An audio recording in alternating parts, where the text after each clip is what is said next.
여러분 다 아시겠지만 하나님의 뜻을 구할 때 가장 중요한 원칙 중에 가장 근본적인 것은요, 하나님의 말씀을 읽는 겁니다.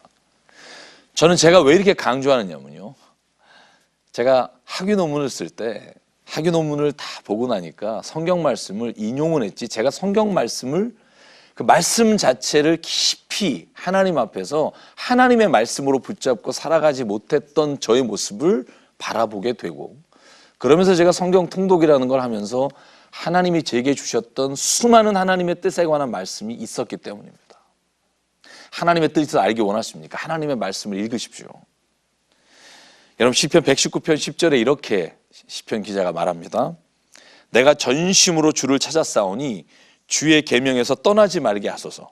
내가 주께 범죄하지 아니하리 하나 주의 말씀을 내 마음에 두었나이다. 찬송을 받으실 주 여호와여, 주의 율례들을 내게 가르치소서. 하나님의 말씀은요, 우리의 삶에서 정말 어떤 결정을 하지 모를 것 같이 암담할 때 분명히 우리에게 말씀해 주시는 통로가 됩니다. 그래서 디모데전서에 이렇게 말씀하잖아요.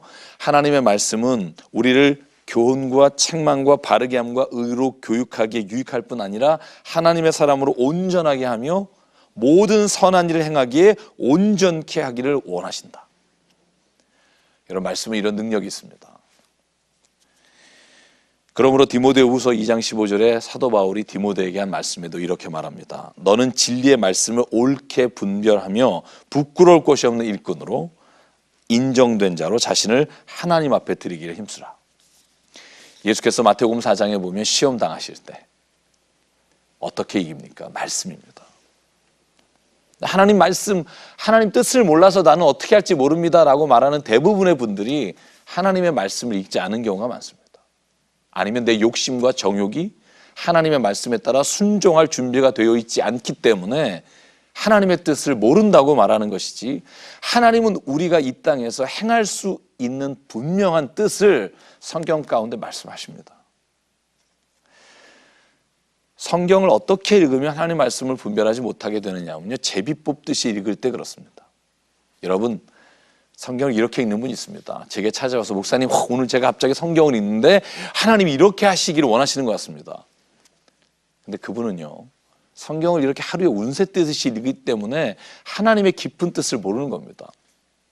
여러분, 오래된 유머가 있잖아요. 어떤 사람이 성경을 하루에 탁 아침에 펴서 이대로 행하겠습니다 하고 폈더니 마태복음 27장 5절이 나옵니다. 뭐라고 되어 있습니까?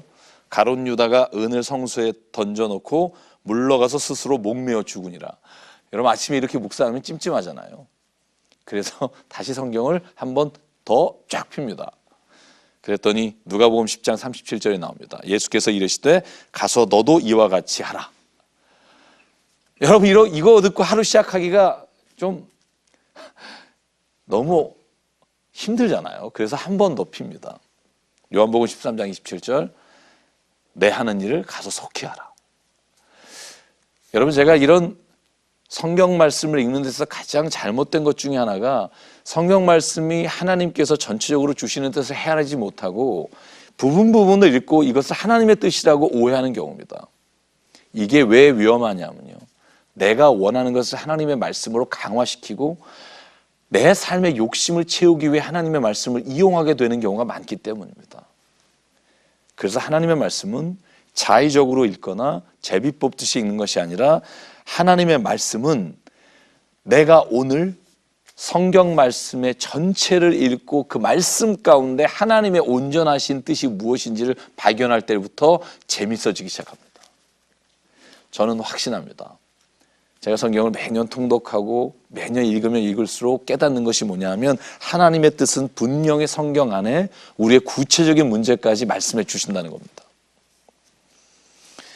여러분, 이것을 우리가 기억할 때 빠지지 않게 되는 오류가 있습니다. 그것은 뭐냐 하면 내 지금의 상황을 하나님의 말씀에 맞춰서 합리화하지 않는 겁니다. 오늘 내 상황을 하나님의 말씀에 비추어서 변화시키고 내가 오늘도 하나님의 뜻으로 내 삶을 바꿔가려고 애쓰게 된다는 겁니다. 이 두 가지는 너무나 큰 차이입니다. 예수께서 우리에게 원하시는 것은요, 우리가 하나님의 말씀에 따라 변화되는 것입니다. 그것이 우리에게 하나님의 뜻을 오늘 알려주시는 이유라는 겁니다. 그리고 두 번째 드리고 싶은 말씀은 뭐냐면요, 하나님의 말씀과 함께 이성과 양심을 존중하시라는 겁니다. 하나님은 우리에게 생각할 수 있도록 하셨습니다. 그리고 우리가 성경 말씀을 분별할 수 있도록 우리에게 이성을 주셨습니다. 여러분, 사도행전 17장에 사도 바울이 아테네에 가서 말씀을 전합니다. 철학의 도시입니다. 그곳에 가서 전할 때 얼마나 그가 박식한지, 얼마나 말씀을 많이 알고 철학을 많이 아는지 사도행전 17장 18절에 이렇게 기록되어 있습니다. 어떤 에피크로스와 스토아 철학자들도 바울과 쟁론할세, 어떤 사람은 이르되 이 말쟁이가 무슨 말을 하고자 하느냐 하고, 어떤 사람은 이르되 이방신들을 전하는 사람인가 보다 하니 이는 바울이 예수와 부활을 전하기 때문이라. 여러분, 에피크로스 학파나 스토아 학파, 그 당시에 철학적인 가장 근간을 이루고 있는 사람들과 대화하면서도 바울은 절대로 하나님의 말씀을 그 철학적인 것에 비추어서도 지지 않는 이성적인 훈련도 되어 있었습니다. 어떤 분이 이런 말씀을 하셨는데 공감이 갑니다. 예수는 이 땅에 죄를 없애러 오셨지 우리의 이성적인 생각을 없애러 오시는 분이 아니라는 겁니다. 여러분, 양심도 마찬가지입니다. 양심이 성경을 대신할 수는 없으나 하나님의 뜻을 우리의 양심을 비춰서 행할 때 우리가 실수하지 않도록 하나님이 우리를 지켜주실 수 있다는 겁니다. 여러분, 얼마나 종교의 이름으로 많은 사람을 죽이고 얼마나 하나님의 이름으로 사람을 해하는 경우가 기독교 역사와 다른 종교의 역사에 많았는지를 봐야 합니다. 왜 그럴까? 양심을 주신 것을, 그 양심의 판단에 우리가 함께 말씀과 같이 가지 못했기 때문입니다. 여러분, 그래서 베드로와 사도 바울은요 늘 이렇게 말합니다. 베드로전서 3장 16절, 선한 양심을 가지라. 이는 그리스도 안에 있는 너희의 선행을 욕하는 자들로 그 비방하는 일에 부끄러움을 당하게 하려 함이라. 사도 바울도 말합니다. 사도행전 24장 16절, 이것으로 말미암아 나도 사람과 하나님에 대하여 항상 양심에 거리낌이 없기를 힘쓰노라. 양심에 거리낌이 없도록 믿음과 양심을 따라 행합니다. 왜 그런 표현들을 쓰고 그렇게 살려고 했을까?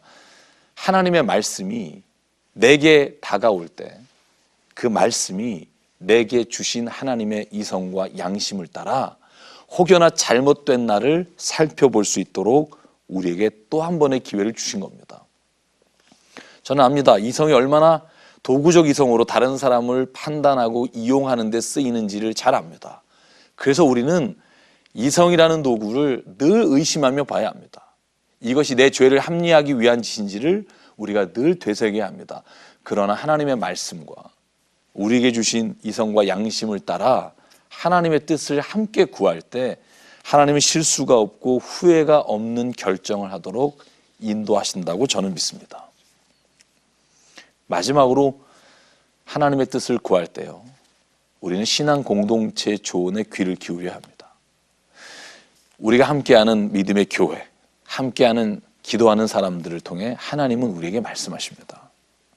잠언 12장 15절에 이렇게 말합니다. 미련한 자는 자기 행위를 바른 줄로 알지만 지혜로운 자는 권고를 듣느니라. 잠언 15장 22절, 의논이 없으면 결정이 무너지고 지략이 많으면 경영이 성립하느니라. 에베소서 6장 18절, 모든 기도와 간구를 하되 항상 성령 안에서 기도하고 이를 위하여 깨어 구하기를 항상 힘쓰며 여러 성도를 위하여 구하라. 성경에 정말 많은 말씀들이요, 우리가 함께 있는 공동체 안에서 서로 기도하며 서로 간구할 때 하나님께서는 우리가 하나님의 뜻을 결정하는 일에 울타리를 쳐주시고 잘못된 길로 가지 않도록 우리를 인도해 주신다는 사실입니다. 우리 사랑하는 여러분, 만약 하나님의 뜻을 알기 원한다면 먼저 하나님과 친밀해지셔야 합니다. 하나님과 가까워지십시오. 늘 하나님의 말씀과 가까우십시오. 하나님이 지금 내 곁에서 내게 말씀해 주시기를 기대하고 그분과 동행하는 것을 기뻐하십시오. 그러면 하나님은요, 그 사랑하는 자에게 하나님의 마음을 알려주시고 하나님의 뜻을 알려주십니다. 경건의 훈련을 하십시오. 하나님과 가까워지는 사람에게 하나님의 말씀은 늘 명확하게 그 뜻을 전해주시는 도구로 사용하시는 줄 믿습니다. 여러분, 마지막으로 그래도 내가 잘 모르겠다, 이 일을 어떻게 해야 될지 모르다 하실 때 사도 바울이 빌립보 3장 15절 16절에 하신 말씀을 들려드리고 싶습니다.